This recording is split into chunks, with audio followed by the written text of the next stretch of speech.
এতিয়াই তাইক আমি বেচাৰ নামটো আমাৰ শব্দ আহিছিলে তাৰমানে আজি বহুত দিনৰ কথা এইটো জেল খোৱা আগতেই তাৰপিছত তাই মাজতে সেই মনে মনে থাকি পেলানি আকৌ জুবিন গাৰ্গৰ এগেইনষ্ট হৈ গ'ল কি কাৰণে জুবিন গাৰ্গে কি তেওঁ বেয়া কাম কৰিলে কি কি কৰিলে জুবিন গাৰ্গ কি কাৰণে বেয়া পায় সেই কথাটো তাই নকয় কেলে জুবিন গাৰ্গৰ বদনাম গায় লেখে কি কাৰণটো কি কোনে লগাইছে তাইক এতিয়া তাইক এই বস্তুটো মানে কি জুবিন গাৰ্গ মৰা আগতো তাই লাগি আছিলে জুবিন গাৰ্গৰ এগেইনষ্টে কথা কৈ আছিলে সেইবিলাক তাইক কোনে শিকাইছে এইটো অসমৰ ৰাইজে কি নাজানে নেকি এজন অইলৰ বিষয়াই শিখা শৰ্মাৰ বিৰুদ্ধে বহুতখিনি তেওঁ চৰিত্ৰ উদঙালে কাৰণ শিখা শৰ্মা এগৰাকী কেনেকুৱা ধৰণৰ ব্যক্তি যে জুবিন গাৰ্গক চৰিত্ৰ হনন কৰিছে তাই কি জুবিন গাৰ্গক চিনি নাপানে তেওঁ কি জুবিন গাৰ্গৰ অনুৰাগী নহয় লেখিকা নামত তেওঁ এগৰাকী কলংকিত নাৰী আৰু কাৰণ জুবিন গাৰ্গ বুলিয়ে নহয় তেওঁ যাকে পায় তাকেই মানে ঠুকিবলৈ বিচাৰে মানে এনেকুৱা ধৰণৰ এগৰাকী মহিলা চৰিত্ৰহীন মহিলা নিজে তিনটালে যোৱা আকৌ আনক কয় চৰিত্ৰহীন আৰু এতিয়া জুবিন গাৰ্গৰ যিহেতু চৰিত্ৰ হনন কৰাৰ পাছত এইবাৰ অইলৰ বিষয়া এজনে এই শিখা শৰ্মাক বিৰুদ্ধেনো কি ক'লে আপোনালোকে ভিডিঅ'টো মানে এই ৰেকৰ্ডিংটো একেবাৰে শেষলৈকে শুনিব আচলতে শিখা শৰ্মাৰ বিৰুদ্ধে বহুতখিনি তথ্য পোহৰলৈ আনিছে তেওঁক আগতো চিনি পাইছে আৰু কেনেকুৱা ধৰণৰ এগৰাকী লেখিকা সকলো উদঙালে এইগৰাকী মহিলাৰ ওপৰত শুনক এই ৰেকৰ্ডিংটো নমস্কাৰ আপোনাক প্ৰথমতে ধন্যবাদ জনাইছো যে আপুনি ইতিমধ্যে কেইবাটাও জুবিন গাৰ্গৰ মৃত্যুৰ সন্দৰ্ভত মন্তব্য আগবঢ়াইছিলে যিকেইটা মন্তব্য অসমত তোলপাৰ লাগি আছে আপোনাৰ ভিডিঅ' কেইটাত আৰু ৰাইজে খুব সঁহাৰি জনাইছে আপোনাৰ মন্তব্যক তেখেতসকলে সন্মান জনাইছে আৰু মোৰ ফালৰ পৰা আপোনাক আমাৰ চেনেলৰ ফালৰ পৰা আপোনাক ধন্যবাদ জনাইছো থেংক ইউ হয় আজি মোৰ বিশেষ প্ৰশ্ন এটা আপোনাৰ লগত সুধিবলগীয়া হৈছে আমি শেহতীয়াকৈ দেখিছো যে শিখা শৰ্মাক লৈ এটা বিতৰ্কিত অধ্যায় নতুনকে পাতনি মেলিছে সামাজিক মাধ্যমতে হওক বা অন্যান্য মাধ্যমতে হওক তেখেতে খুব বেয়া ধৰণৰ মন্তব্য জুবিন গাৰ্গক লৈ আগবঢ়াইছে যাৰ কাৰণে তেখেতে ইতিমধ্যে জেললৈ যাবলগীয়া হৈছে বিভিন্ন ধৰণৰ দুটা পক্ষ সৃষ্টি হৈছে এটা পক্ষ শিখা শৰ্মাৰ পক্ষত এটা তাৰ বিপক্ষে আপোনাৰ মতামতটো আমি বিচাৰিছো হয় প্ৰথম কথা মই একচুৱেলি ভিডিঅ'টো তোমালোকে যিটো ভিডিঅ' লোৱা বা টেলিফোন বাৰ্তা যিটো কৰা মই কিবা আগলৈ কিবা তেনেকে মই এইবিলাক কথা লিখি মেলি মই নকওঁ মোৰ অন্তৰত একচুৱেলি যিখিনি থাকে সেইখিনিয়ে কওঁ যেতিয়ালৈকে মই অন্তৰৰ এই কথাখিনি অসমবাসীক জনাব নোৱাৰো তেতিয়ালৈকে মানে মোৰ শান্তি নহয় আৰু এতিয়া শিখা শৰ্মাৰ বিষয়ে এইটো এটা মানে মোৰ মানে কি মোৰ বুলি নহয় অসমবাসী মেক্সিমাম অসমবাসীৰ কাৰণে এটা বেমাৰ হৈ গৈছে তাৰ কাৰণে আৰু তাইৰ নামটো ল'বলৈও ঘিণ লাগে তাইক মই চিনি পাওঁ তাই বুলি কৈছো লেখকসকলে বেয়া নাপাব কাৰণ আজি লেখকসকলৰ কাৰণে তেওঁ এটা মানে কলংকৰ এটা বদনাম কৰিলে এজনী লেখক অন্ততঃ যিখিনি আমাৰ লেখক আছে তেওঁলোকৰ মান সন্মান নষ্ট কৰিব নালাগিছিলে ঠিক আছে লেখক আছিলে লিখি আছিলে ভাল কথা লিখক না বেয়া কথা কেলে লিখে যিটো জুবিন গাৰ্গৰ কথা যিটো তাই কৈ আছে সেইটো ছিংগাপুৰৰ কথা এইটো ছিংগাপুৰৰ ৰুমৰ তাত কিমান হেৰিয়াৰ কথাটো তাই কেনেধৰণৰ কথাবিলাক কৈছে যি মানুহৰ চৰিত্ৰ তেনেকুৱা সেই মানুহে তেনেকুৱা কথা ভাবিব পাৰে আৰু ক'ব পাৰে শিখা শৰ্মাক মই চিনি পাইছিলো দেখি পাইছিলো মই মোবাইলত ইউটিউবত এই মিয়াবিলাকৰ লগত তাই মানে মিয়াবিলাকৰ লগত আছিলে আৰু এইবিলাক কথা ভিক্টৰ দাসে ক'ব পাৰিব ইমান বেয়া কথা তাই ভিক্টৰ দাস আজি থকা হলে ভিক্টৰ দাসে ক'লে সেই কথাবিলাক যিহেতু আমি এইবিলাক কথা ক'ব নোৱাৰো তেতিয়া আমি কথা পাতিছিলো এইজনী লাজ নাই নেকি এইজনী বেচা নেকি এইজনী সেই মিয়াবোৰৰ লগত কিয় এনেকুৱা কৰি আছে কোন হয় এইজনী বগা চগা মানুহ হেৰি তেতিয়াও নাজানো যে লেখিকা বুলি আমি এনেকে মানে কথাবিলাক পাতিছিলো তাই কি দৰকাৰ আছে এই মিয়াবোৰৰ মাজত গৈ তাই তেনেকুৱা ধৰণৰ থাকিবলৈ ধৰি মেলি আগলৈ গৈ টানা আজোৰা কৰি এইবোৰ হিমন্ত বিশ্ব শৰ্মাৰ বিৰুদ্ধে কৈ সেই এজাৰি মানে সেৱক কৰি আছিলে। তেতিয়াই তাইক আমি বেচাৰ নামটো আমাৰ শব্দ আহিছিলে তাৰমানে। আজি বহুত দিনৰ কথা এইটো, জেল খোৱা আগতেই।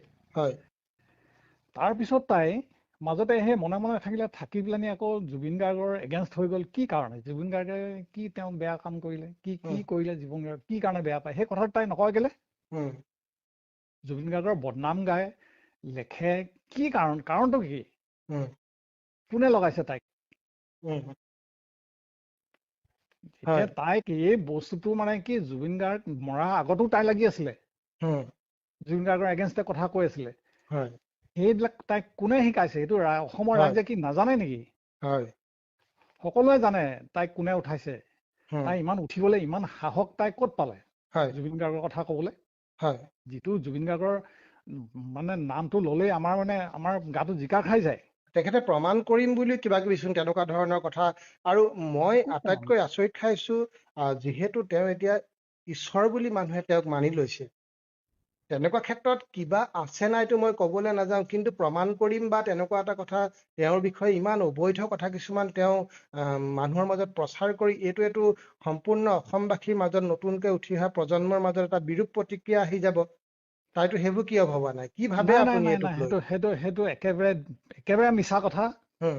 আমাৰ মুখ্যমন্ত্ৰী ডাঙৰীয়াই যে গৌৰৱ গগৈৰ কথা কৈ আছিলে, পাকিস্তান পাকিস্তান পাকিস্তান, কি সঁচা নি, সত্য নেকি? ক'ত প্ৰমাণ কৰিলে? প্ৰমাণ দিম, আজি দিম, কালি দিম, ডেট দি থাকে, ক'ত প্ৰমাণ দিলে? এইবিলাক মানে পলিটিক্সত তাই মানে আগবাঢ়িছে। বোধহয় তাইক কিবা বাপ দিম বুলি, নহলে MLA উঠাম বুলি কিবা তাইক টোপ দিছে জুবিন গাৰ্গৰ এগেইনষ্টে, মানে তুমি এনেকে কব লাগিব, কৰিব লাগিব। সেইকাৰণে তাই উঠিছিলে। মানুহে যে আত্মপ্ৰকাশ কৰিব লাগে কেনেকে? তুমি এজন লেখিকা হৈ যদি তুমি পলিটিক্সত যোৱা, ৰাজনীতিকত যোৱা, তুমি আত্মপ্ৰকাশ তেনেকে কৰে নেকি?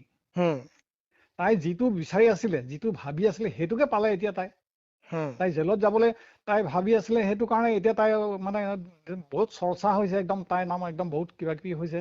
তাই একদম বিৰাট ফূৰ্তি, সেইকাৰণে হাঁহিছে আকৌ, পদ্মাছ হাঁহি মাৰিছে, দেখা নাই মুখত?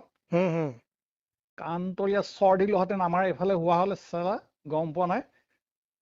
এতিয়া মানে কি, নাৰী জাতিটোক নাৰী জাতিটোতো কলংক আনিছে তাই। জাতিটোতো কলংক আনিছে, নাৰী জাতিটোক পুৰুষে সন্মান কৰে। নহলে তাই ইমান দিনে মাৰে খালে হলে। কেলে সন্মান কৰে? কিন্তু আমি নাৰী জাতিটো নোহোৱা হলে আমি জন্ম নহলো হলে আমি পৃথিৱী নেদেখিলো হলে। সেইটো কাৰণে আমি সন্মান কৰোঁ কাৰণে কিছুমান কথা কনচিডাৰ হয়, মানে বেয়া লাগে আৰু। ঠিক তেনেকুৱা কথা। তাই সেইটো কাৰণে তাই বাচিলে, কিন্তু পুৰুষ হোৱা হলে ইমান দিনটো তাই নাবাচে। তাই সামাজিক মাধ্যমত তাই যিবোৰ কথা উলিয়াই দিছে, যিবোৰ ল'ৰা ছোৱালীয়ে নতুনকে মোবাইল ল'ব, যিবোৰ মানুহে নতুনকে সামাজিক মাধ্যমত সোমাব, সেইবোৰেতো এইবোৰ পঢ়াৰ লগে লগে জুবিন গাৰ্গৰ প্ৰতি এটা নিগেটিভ মন্তব্য আহি যাব, নিগেটিভ ভাৱনা এটা আহি যাব। যিবিলাকে বিশেষ নাজানে, তেওঁলোকে জুবিন গাৰ্গৰ আৰম্ভণি যিখিনিয়ে পঢ়িব, তেওঁলোকেতো তেওঁৰ যিখিনি কথা বিয়পাই ফুৰিছে, সমাজ ব্যৱস্থাটো একদম নষ্ট কৰি পেলাইছে। তাই এইবোৰ কলংক আনিব এতিয়া এই গোটেই ব্যৱস্থাটোত।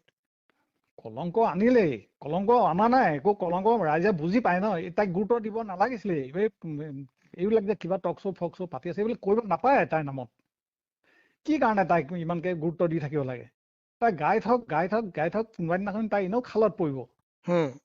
তাইৰ কোনোবা ৰাজনৈতিক দলে তাইক উঠাইছে, এনেও তললৈ এনেও নামি তলত পৰিবহি আহি, যিবোৰ কৰিছে। তাৰমানে গোটেই ব্যৱস্থাটো ৰাজনৈতিক গোন্ধ পাইছে মানে আপুনি গোটেই বস্তুটোত।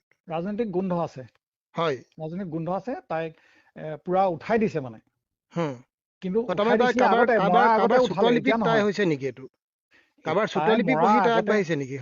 হয়, এতিয়া মই সেইবিলাকে মোবাইলত সেইবিলাকে, ইউটিউবত সেইবিলাকে দেখি আছো, মই টিভিত সেইবিলাকে দেখি আছো, মই সেইবিলাকে শুনি আছো। তাই আত্মপ্ৰকাশ তেনেকে জুবিন গাৰ্গক লৈ কিয় আত্মপ্ৰকাশ কৰিছে? এতিয়া নহয়, মৰাৰ আগতেতো জুবিন গাৰ্গৰ এগেইনষ্ট হল। কাৰণটো কি? জুবিন গাৰ্গে তেতিয়া কি অপৰাধ কৰিলে? এতিয়া বাৰু তাই অপৰাধ কৰিলে কৈছে যে সেইটো ৰুমৰ ভিতৰত বেলেগৰ লগত থাকিলে, তাই ঘৰৰ বাই ভনীজন ছোৱালীৰ নিচিনাকে থকা ঘৰখনৰ এটা মানে ইয়াত তেনেকে আছিলে সিহঁতি। জুবিন গাৰ্গে তাইৰ লগত তেনেকে, অমিত প্ৰভাৰ লগত তেনেকে আছিলে ঘৰত। তাইৰ লগতে নহয়, বহুতৰ লগতে তেনেকে থাকে, কোনো বেয়া ভাৱ নাথাকে। কাৰোবাক মাক বুলি ভাবিব, কাৰোবাক বায়েক, কাৰোবাক ভনীয়েক। সম্ভৱ নহয়।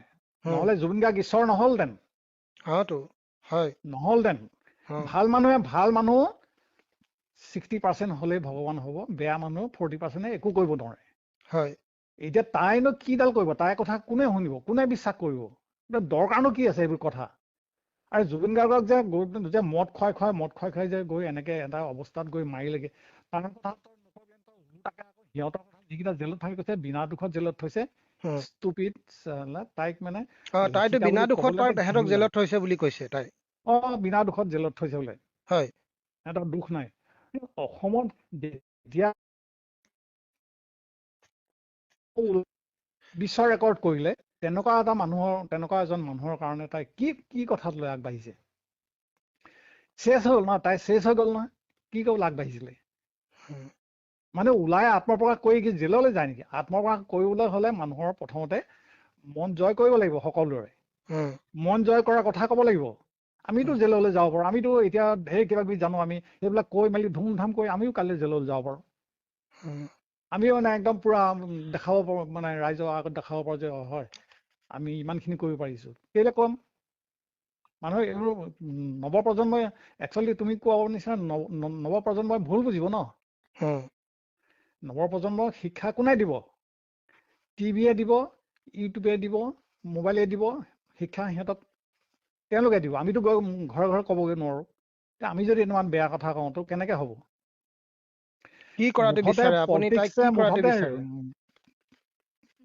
তাই মানে পুৰা শাস্তি দিয়ক। তাইক মানে ৰাইজে তাইক আৰু নেৰে আৰু, মানে তাই শাস্তি পায়ে থাকিব। অসমৰ ৰাইজে জুবিন গাৰ্গৰ ন্যায়ৰ লগত লাগি ইমান হুলস্থুল কৰাৰ পিছত এতিয়া গোটেইটো ৰাজনৈতিক পাক এটা লাগি কিবা ৰূপ এটা লৈছে। তাৰ মাজত আকৌ শিখা শৰ্মা সোমাই গৈছে। তাক মাইণ্ডটো ডাইভাৰ্ট কৰিবৰ কাৰণে কোনোবাই এইবোৰ নাটক ৰচিছে নেকি বাৰু? কথা কেনেকুৱা মিয়াবোৰৰ লগত যিবোৰ কথা একদম কেনেকুৱা ষ্টাইলত কথা কয়, যেনে তাইক একেবাৰে পুৰা হেৰি লাগে, মানে পুৰা গুৰুত্ব দিব লাগে চবে, তাইক মানে চবে চাব লাগে, সেইটোৱে তাইৰ কথা। তাই এতিয়া যিবোৰ এক্টিং কৰি আছে, তাইক ধৰি নিছে থানালৈ, গাড়ীত উঠাবলৈ গৈছে। তাই বদমাছ হাঁহি মাৰিছে। সেইবোৰ মুখখন ঘুচিয়াই মুখখন ভাঙি দিব লাগে। কোনেও মাৰিব নোৱাৰিলে মই থকালতো এঘোচা মাৰিলেও হ'লে যেন তেনে এচৰ মাৰিলে তাইক। মাৰিলে জেলত কিনো জেলত যাম, সেইটো কথাৰ কাৰণে জেলত নাযাওঁ নহয়। এচৰ হ'লেও মাৰিব লাগিছিল তাইক কোনোবাই। অৱশ্যে পুলিচৰ হাতবিলাক বন্ধা, সিহঁতি নোৱাৰে কৰিব। সমাজ ব্যৱস্থাখনৰ এনেকুৱা ধৰণৰ মানুহবিলাকে গোটেই ব্যৱস্থাটো নষ্ট কৰি দিছে। এইবিলাকৰ কাৰণে চৰকাৰে বিহিত ব্যৱস্থা লোৱাটো আমি অসমখন জ্বলিয়ে আছে দেখোন। জ্বলাতে আগতে ঘিউ ঢালিছে। বিশেষকৈ সামাজিক মাধ্যম, আজিকালি সৰু ল'ৰা ছোৱালী, পঢ়া শুনা ল'ৰা ছোৱালীবিলাকেও সামাজিক মাধ্যমৰ লগত খুব ওতঃপ্ৰোতভাৱে সম্পৰ্ক থাকে। তেনেকুৱা ক্ষেত্ৰত এনেকুৱা বেয়া কথাবিলাক যদি প্ৰচাৰ হৈ থাকে, এইটো গোটেই ব্যৱস্থাটো একদম জহন্নামে যাব। উচতনি দিয়া মানুহটো বেয়াই ন, যি তাইক উচতনি দিছে সেইটোও বেয়া মানুহ।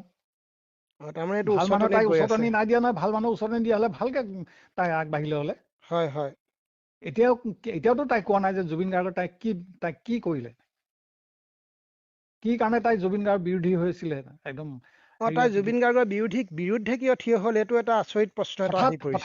হঠাৎ চবেই জানে যে জুবিন গাৰ্গৰ ৰাইজে মানে অসমবাসীয়ে কোনোবা দিনাখন তাক মুখ্যমন্ত্ৰী পাতিব। সেইটো কথা অসমৰ প্ৰায়খিনি মানুহে, মানে মিচিয়ৰ মানুহে গম পায়, জানে। আপুনি শেষত অসমৰ জনসাধাৰণক এই শিখা শৰ্মাৰ নিচিনা অপতৃণবিলাকৰ যিটো বিষ বাষ্প বিয়পাই ফুৰিছে, সমাজখন প্ৰদূষিত কৰিছে, এইবিলাক কথাই যাতে মানসিকতাক ডাইভাৰ্ট নকৰে। অসমৰ ৰাইজক আপোনাৰ ফালৰ পৰা এষাৰ কওকচোন মন্তব্য শেষ। কেতিয়াও অসমৰ ৰাইজে নকৰে। শুনিছে, চাইছে, আলোচনা কৰিছে আৰু ঘিণ কৰিছে। আপোনালোকে অসমৰ ৰাইজক মই হাতযোৰ কৰি কৈছো যে আপোনালোকে অসমখন জ্বলি থকা কথাবিলাক গোটেইখিনি কথা গম পায়। তাৰ মাজত কিবা ধুমকেতু আহিলে আপোনালোকে কোনেও গুৰুত্ব নিদিব, বিশ্বাস নকৰিব। যিহেতু এইটো এটা পলিটিক্স। এই মৰাৰ পিছত নহয়, তাৰ আগতো পলিটিক্স তাই কৰিছে জুবিন গাৰ্গক লৈ, আৰু এইটো মৰাৰ পিছতো পলিটিক্স তাই ওলোটাকে লৈছে। তই পলিটিক্সে কৰ, সেইবুলি তই ভাল কথা মতেতো আগবাঢ়িব পাৰি। আৰু বহুত কথা আছে তাই ধৰিব পৰা বস্তু, আৰু বহুত কথা আছে। সেইখিনি নকৰি তাই একেবাৰে বেয়াটোতে ধৰি ল'লে একেবাৰে। সেইকাৰণে অসমৰ ৰাইজে কেতিয়াও এইবিলাক বিশ্বাস নকৰিব। কাৰণ চিটুৱেশ্যনটো অসমৰ চিটুৱেশ্যনটো বৰ এটা ভাল নহয়। বিপদৰ আগজাননী সকলোৱে জানে। এইবিলাক বিপদৰ আগজাননীটো হয়। সিহঁতি মানে বিপদ ঘটাব পাৰে সিহঁতি। ঠিক আছে। সেইকাৰণে অসমৰ ৰাইজে এতিয়া এইটো চাব, যেনে তেনে এইখন চৰকাৰে যিখিনি কৰি থৈ গ'ল, আমি যিমান আশা কৰি থাকিলেও ন্যায় নাপায়। ন্যায় মানে তাৰমানে ফাঁচি নহয়, ফাঁচি দিব নোৱাৰে, তেনেকুৱা এটা কৰি দিলে অলৰেডি।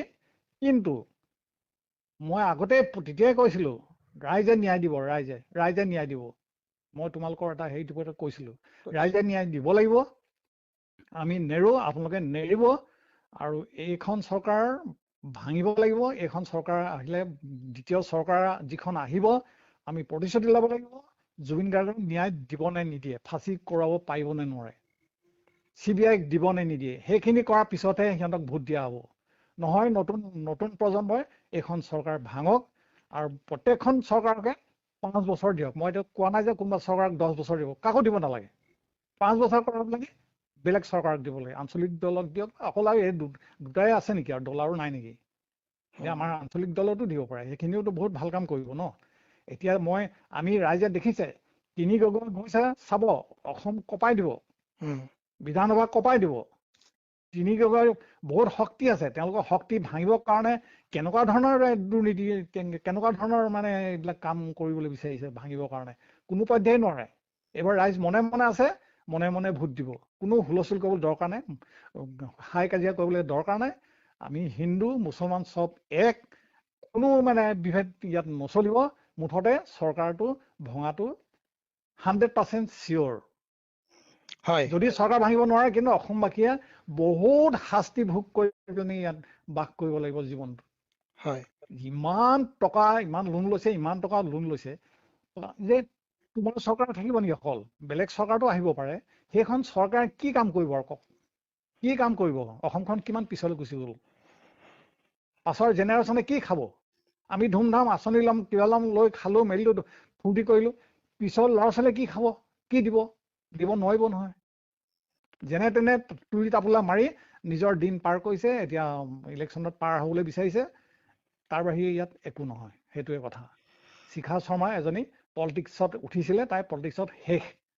তাৰমানে বৰ নিকৃষ্ট পলিটিক্স কৰি শিখা শৰ্মাই নিজকে মানুহৰ মাজত প্ৰচাৰ কৰাৰ এটা লঘু মানে পদ্ধতি তেওঁ ব্যৱহাৰ কৰিছে বুলি আপুনি হেখেৰে মন্তব্য দিছে, নহয় জানো? ভাষা নাই তাই। আমাৰ ভিক্টৰত আছে, গালি পাৰিব পাছলৈ।